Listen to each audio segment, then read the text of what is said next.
வணக்கம் அனைவருக்கும். ஸோ இந்த வீடியோவில் நம்ம என்ன பார்க்க போகிறோம்னா, டிஎம்கே தலைவர் ஸ்டாலின் அவர்கள் சில அறிக்கை வந்து விட்டிருக்காரு. என்னன்னா, டிவிகே பற்றி. அதாவது 6 மந்த்ஸ் வந்து அவர் வந்து எந்த ஒரு டிஸ்டர்பும் பண்ண மாட்டார். 6 மந்த்ஸ் அப்புறம் வந்து என்ன பண்ணுவார்னு தெரில அப்படின்னு சொல்லியிருக்காரு. ஸோ நெக்ஸ்ட் என்ன சொல்கிறாருன்னா, பெண்களுக்கு 2500 வந்து கொடுக்குறது கஷ்டம். ஸோ அதனால் நீங்கள் வந்து 1000 ருபீஸ் வந்து கொடுங்கன்னு கோரிக்கை வைக்கிறாரு. 3வது என்ன சொல்கிறாங்கன்னா,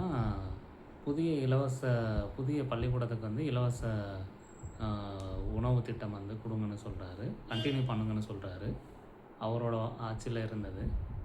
4வது என்ன சொல்கிறாங்கன்னா, அதான் நீட் தேர்வு வந்து எங்களால் வந்து ஸ்டாப் பண்ண முடியல. அது வந்து மத்திய அரசோட கண்காணிப்பில் இருக்கனால பண்ண முடியலன்னு சொல்கிறாரு. 90% வந்து அவர் வந்து கம்ப்ளீட் பண்ணிட்டாருன்னு சொல்கிறாரு. 5வது என்ன சொல்கிறாருன்னா,